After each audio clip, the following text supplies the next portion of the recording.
primeramente por esta palabra que va a ser expuesta. Padre, a ti te doy la gloria, el honor y la honra. A ti te debo todo lo que soy.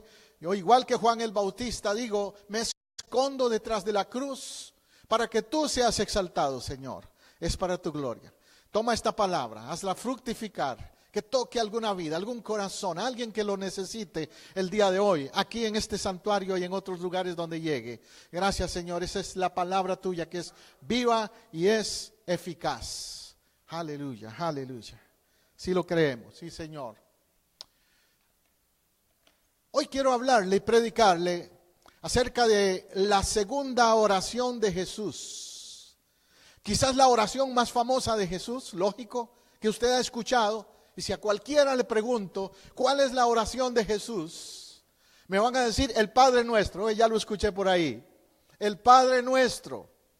Pero usted sabía, o no sé si tenía claro eso, que hay otra segunda oración que Jesús hizo. Y que muy pocos la conocen. Es la oración, se le llama la oración sacerdotal. Porque es la oración donde Jesús está a punto de irse, de pronto ser crucificado e irse. Y entonces es como una oración como de despedida en cierta manera por sus discípulos. Juan capítulo 17 es la que contiene esa narrativa de esa oración. Y es una oración que también tiene un enfoque evangelístico. Él está preocupado no solo por ellos, sino por los que han de creer por medio de ellos. Recuerde que en este mes estamos enfatizando el evangelismo en nuestra iglesia. De hecho, el viernes el hermano Jaime estuvo dándonos el segundo taller de evangelismo. Así que este mensaje de hoy tiene como una especie de conexión con eso. Es un seguimiento también al tema del mes, el evangelismo. Juan capítulo 17, entonces, la oración del intercesor. A Jesús podemos llamarle también así, el gran intercesor. Hay personas en la iglesia que me han dicho, pastor, yo no sé en qué puedo servir en la iglesia. No sé cantar, o no sé dirigir o cosas así. Pero les he preguntado, ¿y usted sabe orar? Si usted sabe orar, lo necesito. Usted puede ser un intercedor. Si hay un ministerio importante en la iglesia, es de los que interceden. Y eso es lo que Jesús hace en ese día, en esa ocasión. Juan 17:11 dice, y ya no estoy en el mundo, mas estos están en el mundo. Y yo voy a ti, Padre Santo. A los que me has dado, guárdalos en tu nombre, para que sean uno así como nosotros. ¿Cuál es la intercesión de Jesús? ¿Cuál es la preocupación de Jesús? Los que se quedan en el mundo. Él se iba, pero dice, Padre, guárdamelos, cuídamelos, para que así, como has estado conmigo, estés tú con ellos. Yo no sé a cuántos de ustedes como padres les ha tocado en alguna ocasión despedir a un hijo o una hija que se va a otro país, o que se va a la universidad, al college o algo así. Aquí en nuestro país, en los Estados Unidos, se da mucho eso. Los jóvenes llegan a los 18 años, se graduaron de la secundaria y no encuentran un lugar apropiado para estudiar tal vez, o consiguen una beca o algo en otro estado, y entonces tenemos que dejarlos ir, soltarlos, dejarlos ir a ese otro estado, a esa universidad donde van. Y no es fácil, ¿verdad? Yo he visto esa lucha emocional en esos padres. ¿Ves? Allá hay algunos diciendo, sí, pastor. Cuando tenemos que dejar a ese hijo que se vaya, o que se va al ejército, o que se va a un viaje. No es fácil. Es ahí donde nosotros entonces nos identificamos con Jesús. En esa ocasión cuando Él ora al Padre y dice, Señor, yo me voy, pero ellos se quedan. Ayúdalos, Señor. Y hace esa oración intercesora. 17:1, el verso 1 lo declara. Estas cosas habló Jesús y levantando los ojos al cielo. Es interesante cómo Jesús oraba, ¿verdad? A veces pensamos que la única manera de orar es de rodillas, O pensamos que hay que cerrar los ojos para orar, que si no cerramos los ojos, como que no vale la oración. Y estamos equivocados, ¿sabe? Hay oraciones con los ojos abiertos.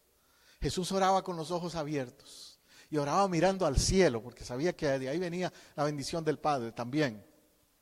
Levantando los ojos al cielo dijo: Padre, la hora ha llegado. ¿Cuál hora? Su crucifixión ya pronto. Cuando él hizo esa oración, después de eso fue que lo vinieron a arrestar. La hora ha llegado.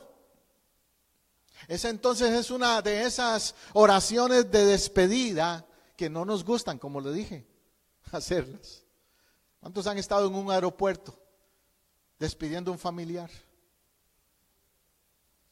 Cuando yo me vine de Costa Rica para este país, fueron al aeropuerto a despedirme mis hermanos y algunos de mis sobrinos y sobrinas, y no me dejaban venir. Tío, me decían mis sobrinos, no se vaya. Mis hermanos y mis hermanas también: José, ¿por qué te tienes que ir? Era un momento de mezcla de alegría con tristeza. Yo les hacía ver: es que tengo un llamado, voy por un llamado. Yo no vine aquí a los Estados Unidos como alguna gente que viene aquí a hacer dinero. Yo vine aquí por un llamado de Dios. ¿Ves? Pero no fue fácil esa despedida. Son oraciones y despedidas necesarias, aunque no sean fáciles.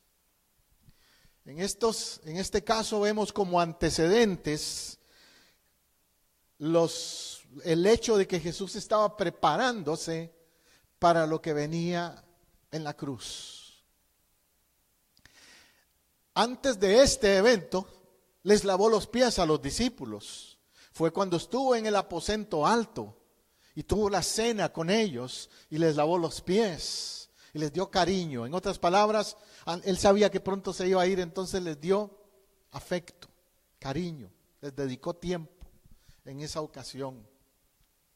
Les enseñó a servir. Les habló del nuevo mandamiento, del mandamiento del amor. Lo encontramos ahí en Juan 13, ese contexto. Les dio el regalo del Espíritu Santo. En Juan 14 dice que Él sopló y les dio el Espíritu Santo. No los dejó tampoco desarmados. Los dejó con la unción del Espíritu Santo. Aleluya.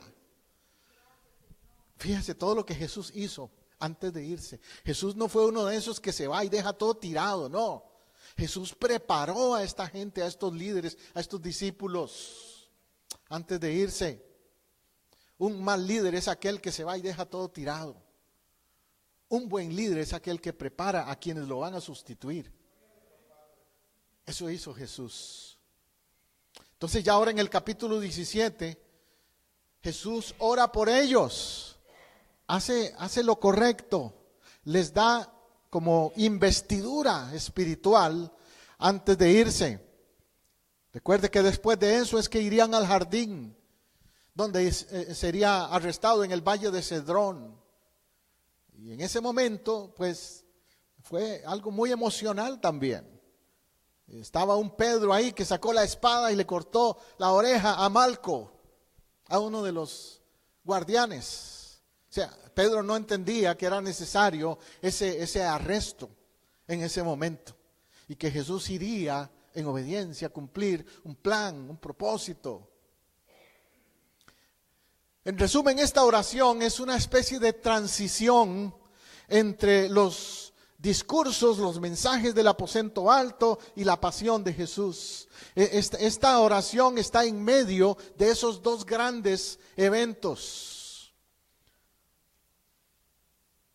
Y es ahí donde Él levanta sus ojos al cielo y hace esa oración. Juan 17, del 7 al 8 dice: ahora han conocido que todas las cosas que me has dado proceden de ti, porque las palabras que me diste les he dado, y ellos las recibieron y han conocido verdaderamente que salí de ti, y han creído que tú me enviaste. Yo subrayo ahí esa última parte de esa oración. Han creído que tú me enviaste. Jesús fue enviado. Yo siempre he dicho que Dios es un Dios misionero. ¿Sabe por qué? porque decidió enviar a su hijo. Y un misionero es uno que es enviado. Una iglesia que no entiende que si Dios es un Dios misionero, la iglesia tiene que ser una iglesia misionera también. Por eso aquí en esta iglesia nos preocupamos por ir a Haití o por ir a México o por ir donde haya necesidad, además de alcanzar a Popca y Altamonte y todos los alrededores. Tenemos visión misionera. Como iglesia, Casa del Rey tiene 3 valores, tal vez usted lo recuerda, o 3 aspectos en su lema. Uno es alcanzar, el segundo es equipar y el tercero es enviar. Esos son los 3 elementos de nuestra visión como iglesia. Y hoy el mensaje tiene que ver con ese elemento, el tercero, enviar. Porque Jesús es enviado. Y Él dice, han creído que tú me enviaste, que vengo de parte de ti. En el otro verso, en el verso 9, ya es donde Jesús también les afirma un sentido de pertenencia. Porque les dice, yo ruego por ellos, no ruego por el mundo, sino por los que me diste, porque tuyos son. ¿A quién pertenecen? Al Padre. Es interesante que Jesús entendió que los discípulos a los que Él ganó, que la gente que Él ganó, no eran, como decir, propiedad de Él, propiedad del Padre. Otro principio entonces importante del liderazgo es entender que tú como líder en cualquier ministerio que estés en la iglesia no tienes propiedad o no son propiedad tuya las personas. Lamentablemente hoy día hay estilos de liderazgo donde hay líderes, pastores, predicadores, lo que como los quieras llamar, algunos prefieren que les digan apóstoles, profetas y todo eso, que creen que la gente son propiedad de ellos. Y no es así. Son propiedad del Padre. Nosotros solo somos siervos. Por eso dice Jesús, no ruego por ellos, sino por los que me diste, porque tuyos son. Yo le doy gracias a Dios que me dio a ustedes, que nos dio como pastores, a mi esposa y a mí, a cada uno de ustedes. Pero ustedes son propiedad del Padre, pertenecen al Señor. Y Jesús entiende eso y hace esa oración diciendo, Señor, ruego por ellos, porque te pertenecen a ti. Amén. ¿Qué dice Juan 1:12? Es un versículo que debiéramos todos conocer de memoria. Mas a todos los que le recibieron, a los que creen en su nombre, les dio derecho de ser hechos hijos de Dios. Eso declara que tú y yo tenemos una identidad. ¿Cuál es nuestra identidad? Somos hijos de Dios. Y usted sabe, aunque suene ofensivo para algunos, usted sabe que no toda la gente son hijos de Dios. No todo el mundo son hijos de Dios. No lo dice este pastor, lo dice Juan 1:12, lo dice el Señor. Dice, a todos los que le recibieron, les dio potestad de ser hechos hijos de Dios. ¿Cuándo es que te haces hijo de Dios? Cuando le recibes como tu Salvador. Lamentablemente hay mucha gente que vive todavía como hijos del diablo, porque están siguiendo al diablo en su estilo de vida. Entonces no pueden decir que son hijos de Dios, aunque les ofenda que les diga eso. Para ser hijo de Dios tienes que recibir a Cristo. Y entonces eres adoptado como un hijo de Dios. No por religión, por decisión. No por religión, por declaración que da Dios en su palabra. Esa es la gran diferencia. Y estos a quienes Jesús, por los que Jesús ora, por quienes está hablando ahí, son aquellos que pertenecen a Jesús porque han creído en Él. Han dado ese paso. Amén. Hay un motivo especial entonces. El motivo de la oración de Jesús. Cabe destacar aquí eso. Jesús no ora por el mundo en su día, ora por ellos. Jesús ya sabía que el mundo iba a recibir el mensaje, pero a través de este grupo, a través de los discípulos. Por eso Jesús no ora en sí por el mundo, ora por quienes van a ser enviados al mundo. Es el concepto de misión que hay ahí. Intercede por los suyos que están en el mundo, pero que tienen que impactar a ese mundo. ¿Qué más podía hacer por él? Él envió el Espíritu Santo también para convencer al mundo ya de pecado. Él lo declaró que el Espíritu Santo es el que convence, trae convicción. Lo que nos toca es orar. Es como el ejemplo que le puse del padre o la madre que despiden a un hijo porque se va al college, a la universidad. Ya usted lo tuvo 18 años para prepararlo, para soltarlo.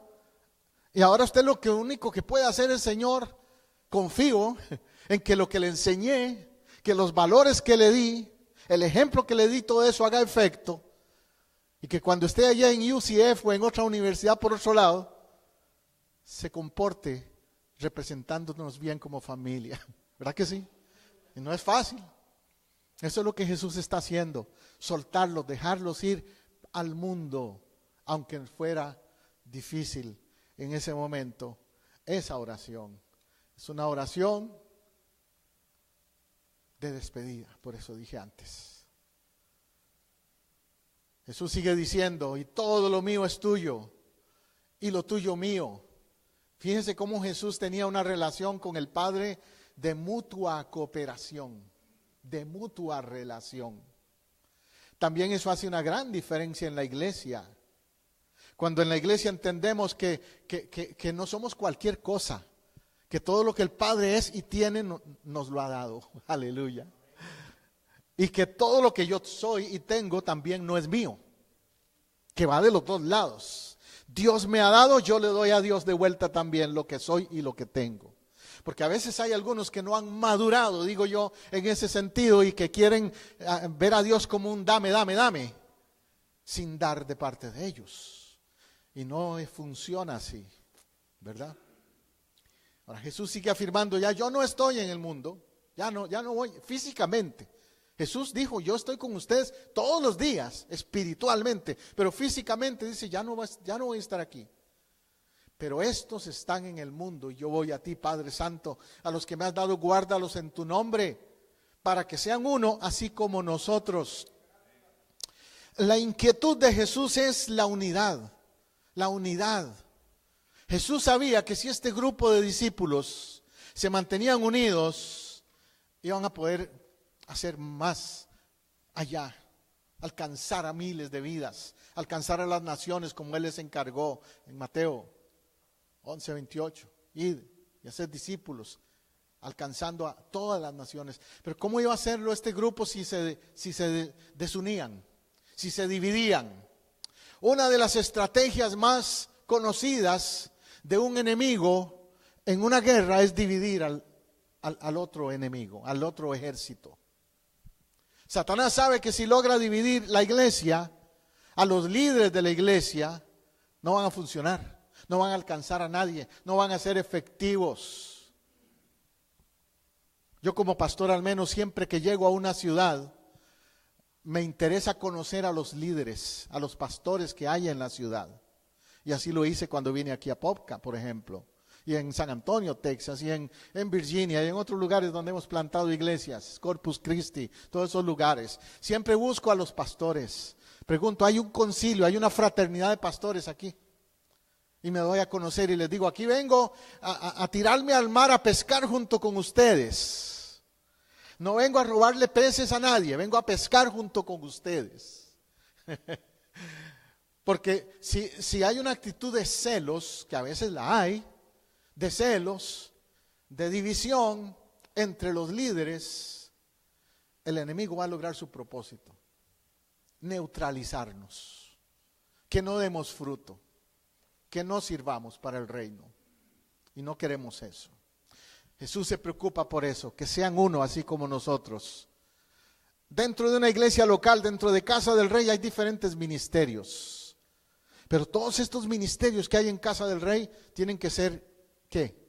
Uno, unidos, en una visión, en esa visión que tenemos de alcanzar, de equipar y de enviar para la gloria de Dios.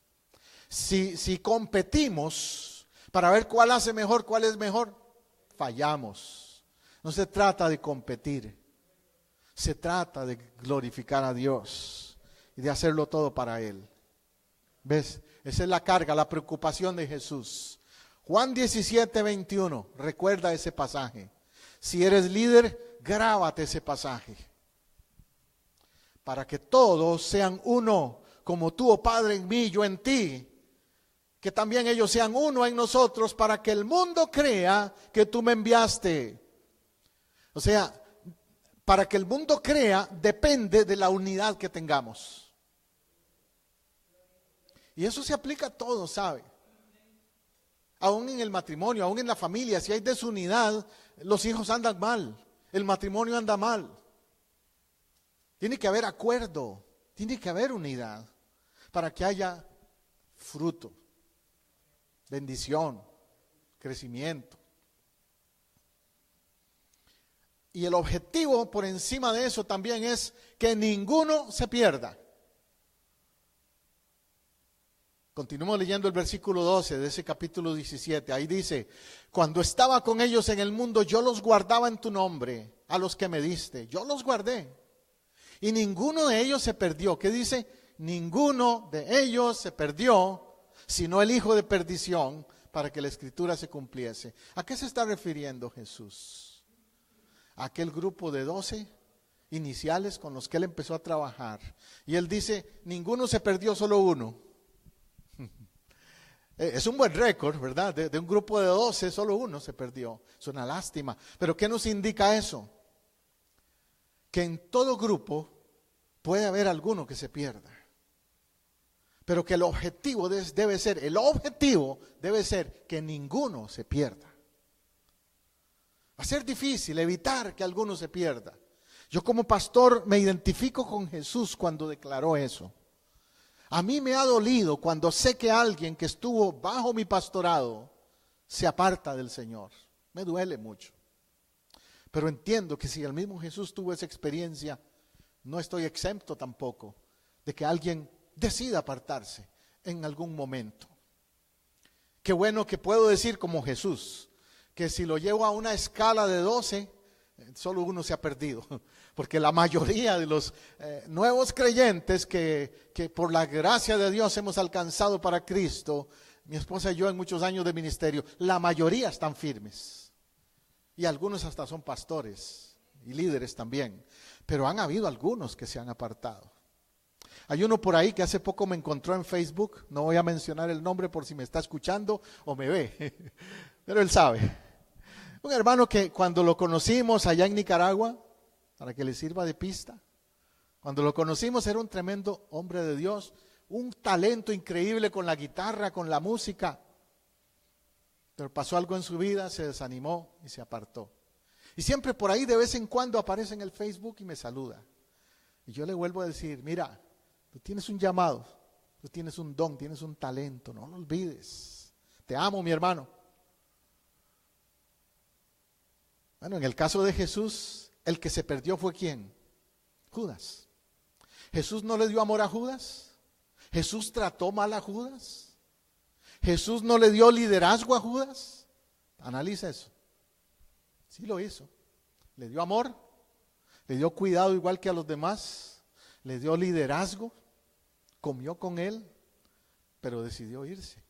Entonces, ¿por qué me voy a sorprender yo como pastor si a veces llega aquí a la iglesia alguien a quien yo le doy cuidado pastoral, le doy amor, le doy liderazgo aquí en esta casa y un día decide irse? Puede pasar. Pero yo no tengo que enfocarme en esa persona que actúa así. ¿En quién tengo que enfocarme o en quiénes tengo que enfocarme? En los demás, en los otros 11. En el resto de la iglesia, del ministerio, del grupo. Y Jesús, eso es lo que dice, quisiera que ninguno se pierda. Pero te ruego por los que están, por los que se van a quedar.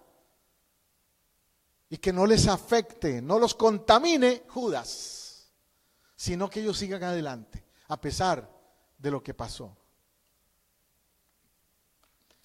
Otro principio que Jesús declara allí es que es muy importante para que un ministerio y una iglesia esté bien, que haya un buen estado de ánimo. Yo no creo que la iglesia debe ser solamente emocional, no. Pero creo que debe haber un sentido de emoción en lo que hacemos. ¿Me está siguiendo? Vea el versículo 13 y 14. Pero ahora vuelvo a ti y hablo esto en el mundo para que tengan mi gozo completo en sí mismos. En medio de lo que estaban pasando, que iba Jesús a ser crucificado, que pasaron situaciones difíciles, que Judas los traicionó y todo eso, Jesús les dice: alégrense, gócense. Qué lindo, qué clase de líder era Jesús, ¿verdad? Porque a veces cuando hay situaciones difíciles, si el líder se pone pesimista, ¿qué logra con eso? Todo se cae. Si hay algo importante en un líder es nunca ponerse pesimista. No que no sienta que le afecte algo, pero tiene que ser una persona que proyecte, ¿qué? Ánimo, ánimo. A mí me hace gracia aquí ciertos programas que se han desarrollado, no solo aquí en mi país, en Costa Rica, en todo lado, se han vuelto muy populares estos programas de motivación, ¿verdad? Tú los oyes en la mañana temprano. Levántate ya, vamos, vamos, vamos, tírate de esa cama, que hoy día todo va a estar bien y bla, bla, bla. ¿Están haciendo qué? Motivación. Y no digo que sea malo, pero ¿cuánto más la iglesia? ¿Cuánto más el pueblo de Dios? Tenemos que levantarnos con gozo, con gozo. ¿Cuántos tienen gozo esta mañana? Amén. Así es. Y que lo sepan, que cuando vas a la oficina el lunes, no vayas como algunos van los lunes a la oficina, de arrastrada. Que vayas con gozo. Y tus jefes y tus compañeros de trabajo digan: ¿qué le pasa a este? ¿Qué actitud tiene?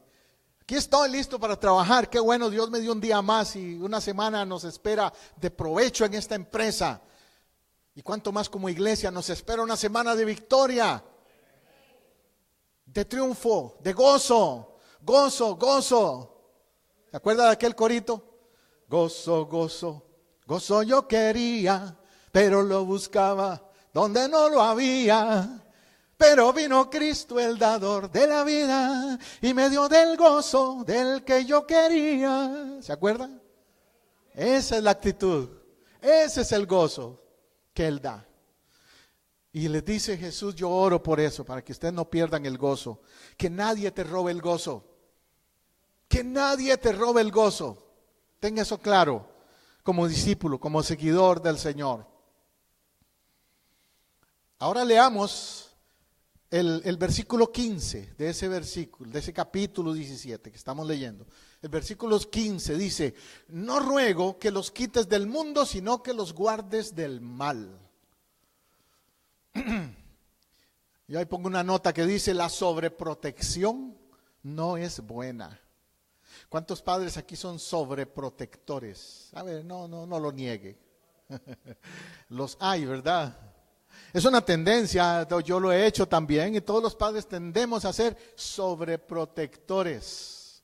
Cuando nuestros niños estaban pequeños, el aseo, la higiene y todo eso.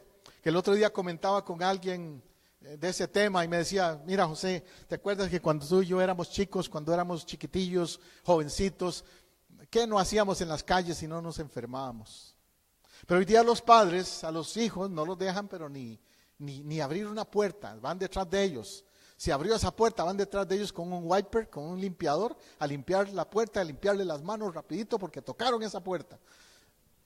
Hay algunos súper exagerados, ¿verdad? Con eso de la higiene, con los niños. Y más bien, sin darnos cuenta, les hacemos un daño, ¿sabe? Porque al ser sobreprotectores, los hacemos vulnerables. La hermana ya, que es una madre ya veterana, la hermana Gloria, ella dice: sí, pastor. Las mamás de antes saben más de eso. Que antes no nos tenían tan metidos como así en una burbuja. Jugábamos en la calle, hacíamos de todo. Y no nos moríamos. Aquí estoy yo, mire. Todavía sano. A pesar de que si le cuento las cosas que pasé de niño, olvídese. No debiera estar aquí, debiera tener un montón de infecciones y de cosas. Pues Jesús dice, no te ruego que los quites del mundo. Le dice a Dios, Dios, yo no te pido que actúes como esos papás sobreprotectores. No, déjalos en el mundo. Al decir no los quites es decirle a Dios que se enfrenten al mundo, que se enfrenten a la sociedad, que se expongan a la sociedad. Así como a nosotros nos da un poco de temor, como le digo, que un bebé o un adolescente, cuando van a entrar a la high school, los adolescentes, ¿verdad? Sobre todo a la middle school, a la secundaria. Ay, ahora que en esas escuelas secundarias, tanto mal ambiente que hay, que el bullying, que las drogas, que las ideas sexuales, ya todas las hormonas al tope en esas edades. Ay, qué difícil. Y tenemos miedo como padres, reitero, usando de nuevo el ejemplo de los padres. Pero espiritualmente también tenemos que entender que la gente que está en la iglesia está el domingo aquí, pero mañana está en la calle. Mañana usted está en un ambiente diferente. Disculpe. Puede ser que mañana en su trabajo, en la oficina, los compañeros de trabajo que usted tiene sean mal hablados, vulgares, mundanos. Un día de estos me hablaba un amigo que me cuenta, él trabaja en electricidad, en construcción, y él es electricista. Y me decía, pastor, no es fácil, pastor. Mire, yo llego a ese lugar a trabajar y todos los que me rodean, todo lo que llegan contando es todo lo que hicieron el fin de semana. Ni le digo qué, pastor, pero todo lo malo que hicieron el fin de semana. Ese es el tema de ellos. Algunos llegan todavía con la cruda, es que dicen, ¿no? Todavía consecuencias de la borrachera del fin de semana. El otro día uno de ellos hasta me dijo que me compraba orina porque necesitaba pasar una prueba de droga. Y me ofreció que me compraba orina. Ese es el ambiente, pastor, donde yo estoy. Y si les hablo de Dios, pastor, se ríen, se burlan. Pero ahí donde Jesús te quiere, ¿sabes? ¿Sabes que ahí donde Jesús te quiere? Pues eso es lo que Él dijo, no te ruego que los quites del mundo, sino que los guardes del mal. Jesús quiere, porque si tú no estás ahí, ¿quién va a brillar? ¿Quién va a ser luz? ¿Quién va a ser sal para esos mundanos o esa gente con esa mentalidad? Y algunas damas, mujeres me cuentan también de sus ambientes en las fábricas o en la oficina donde trabajan, donde sea también. Cosas de mujeres que lo que llegan el lunes y la semana es a hablar de las telenovelas o de la infidelidad de aquella y del otro y al chisme y al gossip, como dicen en inglés, y todo ese ambiente también. A criticar a fulana, a sutana, y mira cómo se vistió y mira lo que hizo y bla, bla, bla. Y tú en medio de eso.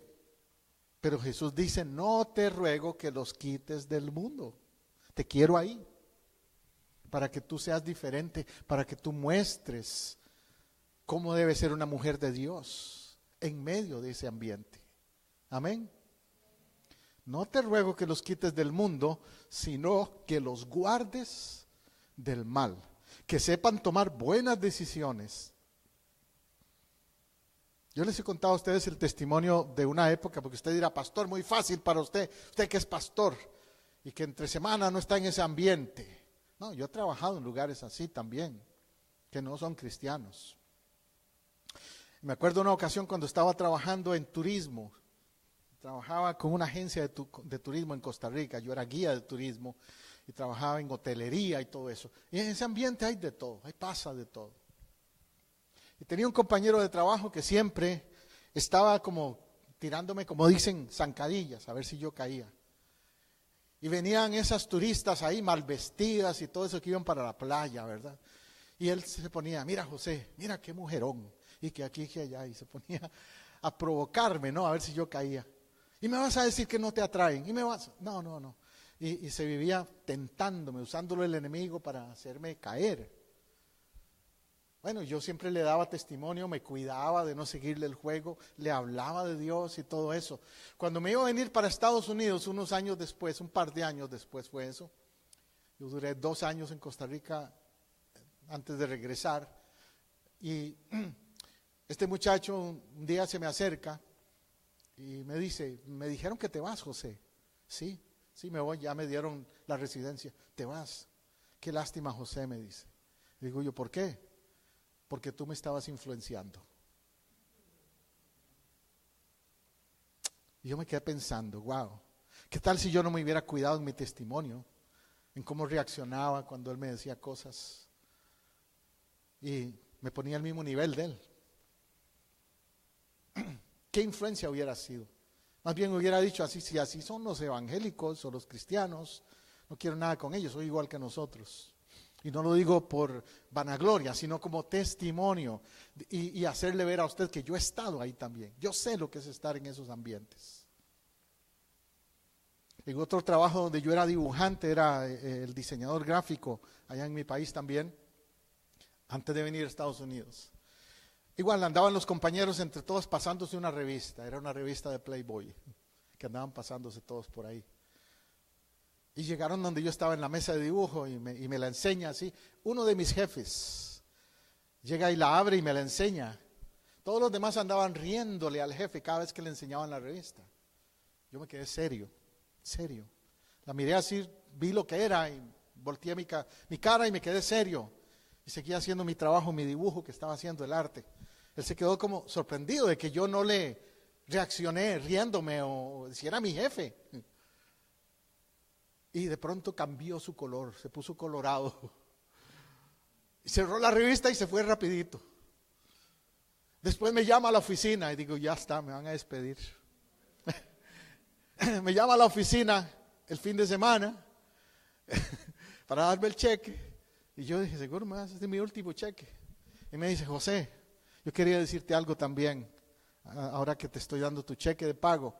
Quería decirte que te admiro y te respeto. Y que me tengo mucha pena por lo que hice contigo el otro día con aquello de la revista, tú sabes. Ese mismo jefe, ¿te acuerdas, Tere? Don Carlos, señor Don Carlos, ese mismo jefe, como un año más adelante después, cuando yo decidí casarme y unirme con esta bella mujer, me dice Don Carlos, José, ¿y qué planes tienes para la luna de miel? No sé, Don Carlos, no tengo mucho dinero, pero vamos a salir. Le iba a preguntar si me daba unos 2 o 3 días de vacaciones.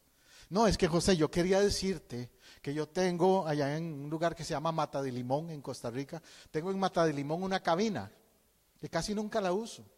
Si quieres te vas. No, dile a fulano de tal que te busque las llaves y te vas para la cabina. Muchas gracias, Don Carlos, le digo. En lugar de despedirme, ya ve. Y todavía le digo yo, ¿y puedo tomar unos 2 o 3 días de vacaciones? No, José, si te vas a casar, tómate 2 semanas. Así pasa cuando tú decides ser fiel. Amén. Así pasa cuando tú decides no contaminarte con el mundo. Hasta el mundo te respeta y te valora y te ve diferente. Por eso Jesús dice, no ruego que los quites del mundo, sino que los guardes del mal. Tremenda oración. Versos 16 y 17. No son del mundo como tampoco yo soy del mundo. Santifícalos en tu verdad, tu palabra es verdad. Note ahí algo, también subrayé esa última parte del texto, santifícalos en tu verdad, tu palabra es verdad. Porque ¿qué es lo que te va a ayudar a mantenerte limpio, incontaminado en el mundo, si no es la palabra? ¿Qué es lo que te guía? ¿Qué es lo que te da convicción? ¿Qué es aquello que cuando estás por actuar mal viene a tu mente? Si no es la palabra. Si tú conoces la palabra, si eres un hombre o una mujer que se mete en la palabra de Dios, esa palabra te va a guiar, te va a exhortar, te va a corregir cuando lo necesites también. Eso es lo que dice o lo que implica, santifícalos en tu verdad. La palabra santifica la vida. Una vez leí una frase que decía, la Biblia te aleja del pecado, mas el pecado te aleja de la Biblia. Tú busca la palabra de Dios, lee la palabra de Dios y no vas a poder pecar tranquilo. Créemelo.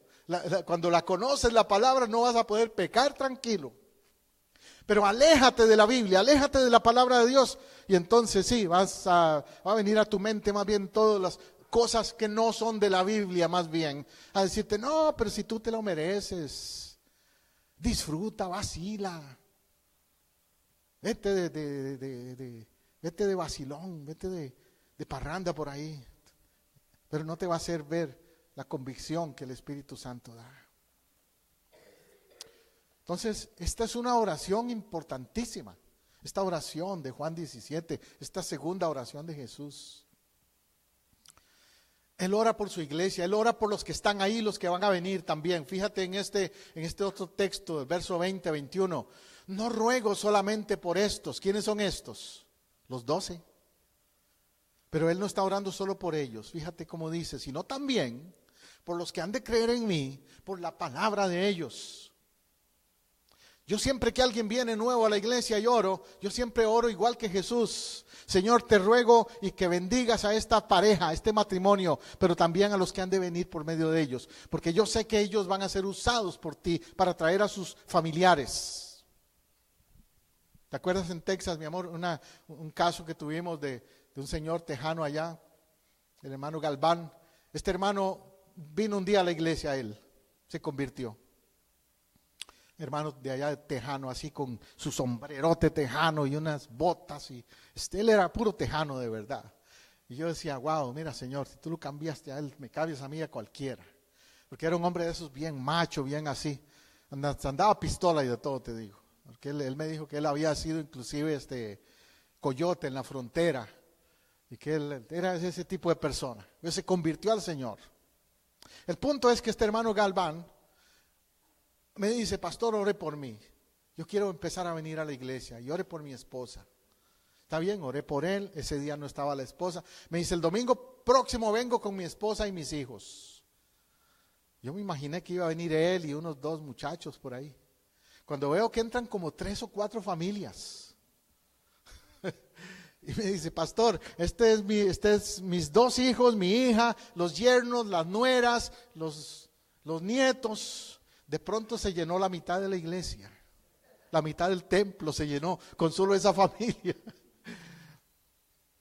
Jesús dijo, no solo oro por esto, sino por los que han de creer en mí, por la palabra de ellos. Mira que hay muchas bancas vacías también que necesitamos llenar.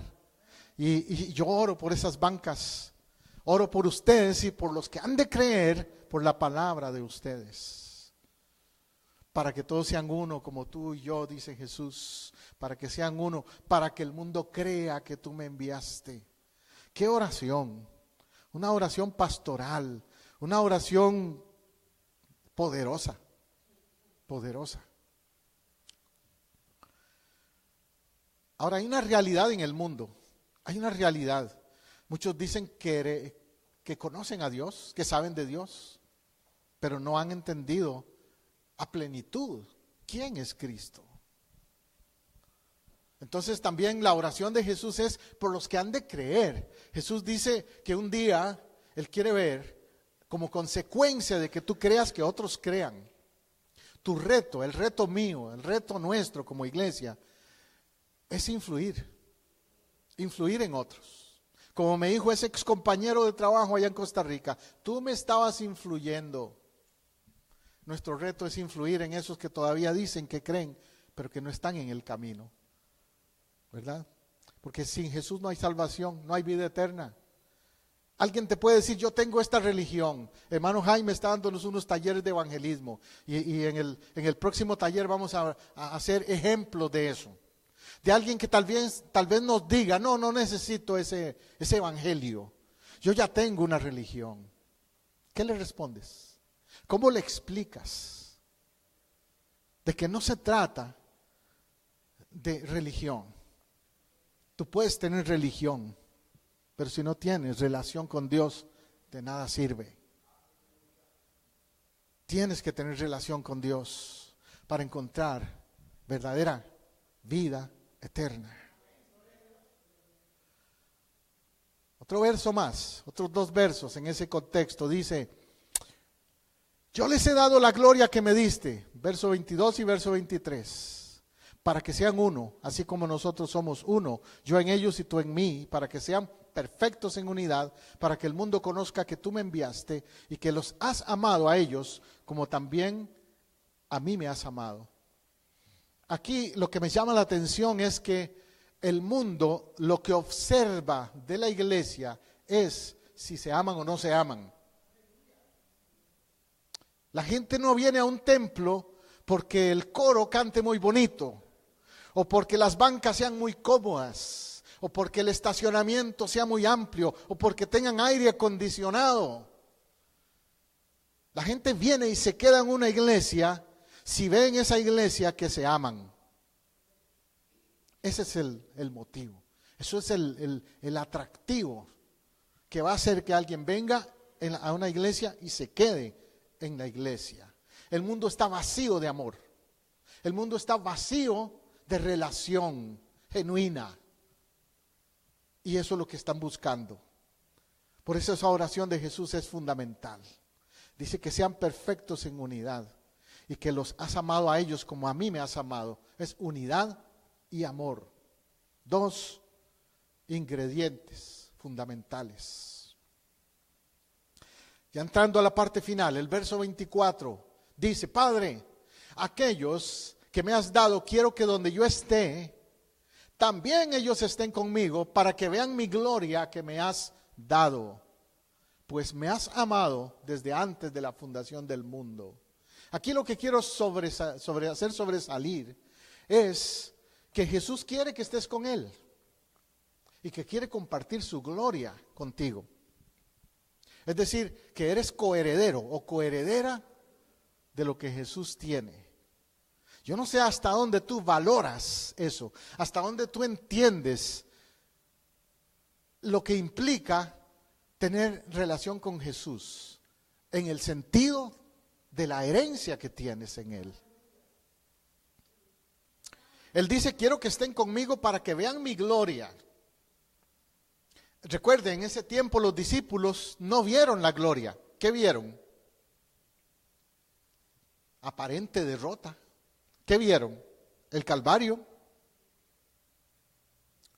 Entonces Jesús ora para que en un día ellos entiendan que no todo es derrota, que no todo es el Calvario. Quizá los discípulos se quedaron con esa errónea perspectiva de que ser seguidor de Jesús es sufrir. El Calvario, eso es lo que vimos. Pero ellos tal vez necesitaban ser recordados de que no todo era el Calvario, que un día verían la gloria. ¿Cuántos quieren ver la gloria? Amén. Entonces tienes que estar ahí, quedarte con Jesús. Aún en los momentos duros y difíciles en la vida, quedarte ahí, para que puedas ver la gloria. Es lamentable que a veces en lo que es negocios, empresas, y aún sucede en la iglesia, hay personas que quieren estar solo en la gloria. Es decir, cuando la empresa creció y se hizo grande, cuando la iglesia es una mega iglesia y es fructífera, pero muy pocos se quedan cuando esa iglesia está empezando, cuando somos 4 personas. O una empresa cuando está comenzando y todavía no tiene mucho dinero, mucho mercadeo ni nada. Muchos dicen: no, aquí no me quedo, este es un negocito pequeño, me voy. Pero no se imaginan cómo puedes llegar a hacer ese negocio. Ayer yo estaba viendo con mi esposa una película de esas navideñas muy bonitas que hay. Y se trataba de una joven que ella le dio por hacer unas galletitas navideñas. Y nadie pensaba que eso podía llegar a ser un gran negocio, ¿verdad, mi amor? Y ella, sí, en el canal Hallmark. Ella no pensaba que ese negocio de las galletitas iba a convertirse en una gran empresa. Para hacerte la historia corta, al final logra ella que un hombre de negocios de mucho dinero le compre los derechos a ella de las galletitas y se convierte en una empresa grande eso, y ella le da trabajo a todo el pueblo ahí. Y llega el momento en que están celebrando eso, y había uno de entre esa gente que le había estado haciendo la vida difícil. haciéndole pensar, no, eso no sirve, olvídate de eso. Y ahí al final se aparece así, como dicen, con el rabo entre las piernas, porque él al principio no creyó en el proyecto. Y en la iglesia puede pasar lo mismo. A veces hay personas que piensan, no, esta iglesita chiquitita, mejor me voy a una mega iglesia. Quieren la gloria sin pasar por el proceso que lleva a la gloria. Y los discípulos de Jesús tal vez en aquella época pensaban, ¿qué nos puede dar Jesús? Si hasta un día nos dijo, yo no tengo ni a dónde recostar mi cabeza, ¿qué nos puede dar Jesús? Y por ahí oímos decir a algunos, de Nazaret qué bueno puede salir. No, ¿para qué quedarnos aquí? No hay futuro aquí con Jesús. ¿Verdad que pudieron pensar así quizás algunos? Pero Jesús les dice, Padre, que estén conmigo para que un día vean la gloria que me has dado. Quédate con Jesús. Quédate con sus proyectos. Casa del Rey es un proyecto de Jesús también. Amén. Ahora los versículos 25 y 26 dice, Padre justo, el mundo no te ha conocido, pero yo te he conocido y estos han conocido que tú me enviaste. Les he dado a conocer tu nombre y lo daré a conocer más aún, para que el amor con que me has amado esté en ellos y yo en ellos. Aquí la palabra que quiero subrayar es darle a conocer más. En la oración de Jesús, Él tiene una preocupación, que el Padre sea conocido, que lo conozcan más. ¿Cuál es la visión de la iglesia? Me han preguntado a mi pastor, ¿qué es la visión de tu iglesia? Que conozcan más a Jesús, la gente. No que me conozcan a mí, a José Matamoros, yo no tengo interés en yo ser famoso, pero que sea Jesús conocido más. Les daré a conocer tu nombre, dice Jesús. Les daré a conocer tu nombre. Es decir, Él proyecta el ministerio en el Padre, dándonos ejemplo en eso. ¿Qué nos mueve a ti y a mí? ¿Qué nos mueve a hacer lo que hacemos? ¿Darle a Él a conocer? ¿Cumplir la gran comisión? ¿O qué? ¿Qué nos mueve?